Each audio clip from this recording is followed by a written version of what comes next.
This is the $4,000 RTX A6000. This workstation grade graphics card costs 10 whole PS5s. I could buy PS5s for all of my friends and still have $4,000 to spare because I have no friends. Either way, I will be optimizing this graphics card to complete the most impossible challenge I've ever done, getting 1200 FPS in Fortnite. In the past, I optimized my main PC from 850 to almost 1100 FPS, but achieving 1200 FPS would be the most outrageous challenge I've ever done. Although you definitely know what the RTX 4090 is, most people have probably never even heard of this graphics card. This metal sandwich looking thing released back in 2020, and to this day there hasn't been a GPU with more VRAM than it. And you might be wondering, why don't all pro gamers and streamers move from the RTX 4090 to the RTX A6000 if the A6000 has literally double the specs? I mean, it has to be twice as good as the 4090, right?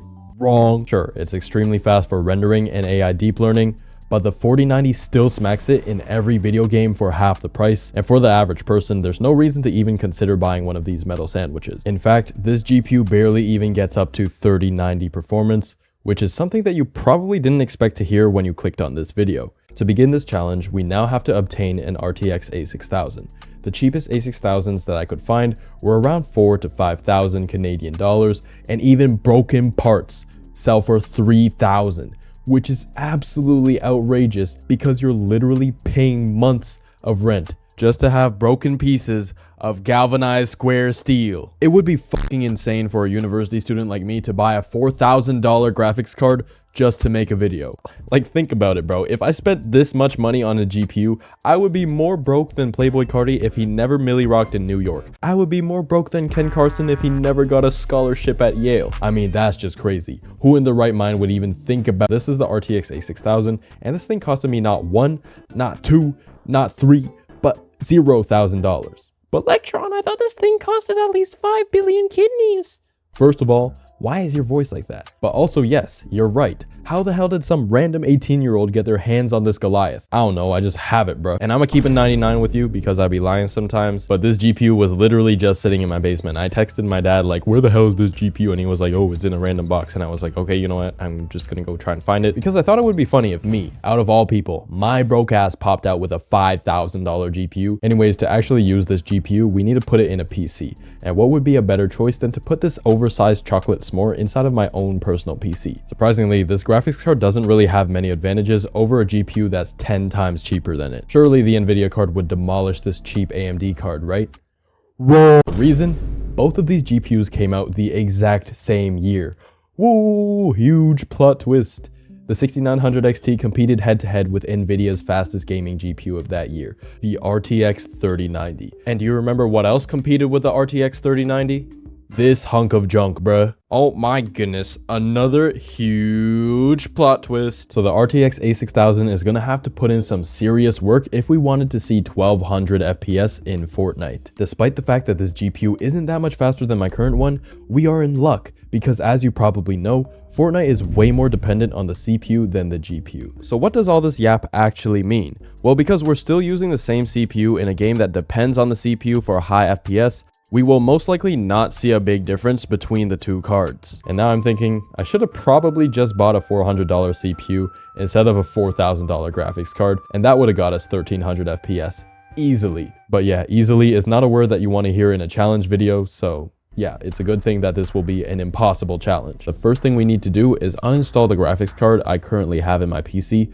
both digitally and physically, since there's no way I'm going to be able to fit two massive GPUs inside of my case. This also means that I won't be able to play Fortnite for 30 minutes. I'm already feeling the side effects of withdrawals. I can't go 2 minutes without playing Fortnite. No. So I started off using DDU to uninstall my AMD drivers to ensure none of my old unnecessary GPU drivers stay on my PC while I use this new one. After that, I moved on to unplugging the power connectors and DisplayPort cable from my GPU and carefully yanked it out of my PC. Now that we finally have enough space to fit the A6000, I installed it into my computer, essentially reversing the previous steps. Next, we would have to start downloading the drivers for this thing, which could be a struggle, as I'm not sure if NVIDIA even has game-ready drivers for this workstation graphics card. It looks like that there's no game-ready drivers for this GPU, which means that we're going to have to stick with the studio drivers. This would be a huge problem because if you didn't already know, Game-ready drivers constantly come out to accommodate the newest updates and the newest games, whereas studio drivers kind of stay the same over time just to maintain stability, which is something that we don't want when we're trying to get the most FPS in the newest season of Fortnite. Before the GPU switch, this would be a $1,000 PC with a Ryzen 5 7600X,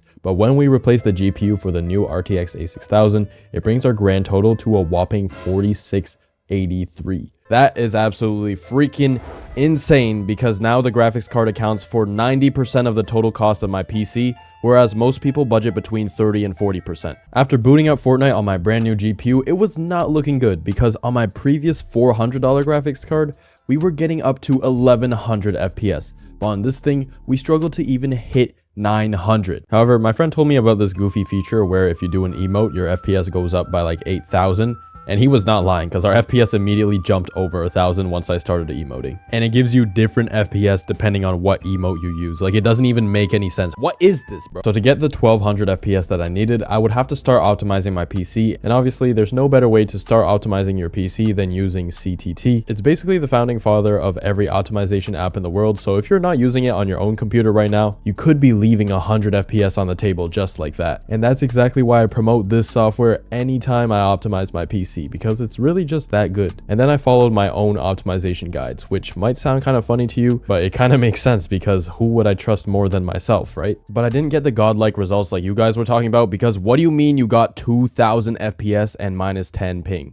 That means your character shoots before you click. Are you playing Fortnite telepathically? Anyways, I applied all the optimizations that I wanted to do, and now I'm going to restart my PC, hoping for the best. And if we don't hit 1200 FPS, I just wasted $4,000 for absolutely no reason. And it looks like we got about 50 more FPS. And we were able to also touch 1200 FPS in the top right as well. The thing is, even though we don't have 1200 FPS yet, we're still getting around 600 FPS while building. But that was actually a disappointment because with the 6900 XT fully optimized, we averaged 650 FPS while free building. Like, bro, how the hell is a $400 AMD GPU outperforming a $4,000 NVIDIA GPU, bruh? That doesn't even make any sense. And because we clearly didn't hit 1200 FPS, I still had one trick up my sleeve, is to be on the battle bus. For some reason, being on the battle bus gets you more FPS. Do not ask me how that works. Ask Epic Games. As you can see on the battle bus, we're between 1100 and 1200 FPS most of the time. We don't talk about how it is in gameplay. It's usually closer to like 300, which is still good because it saturates the 240Hz monitor. But yeah, this game is low-key more demanding than people think.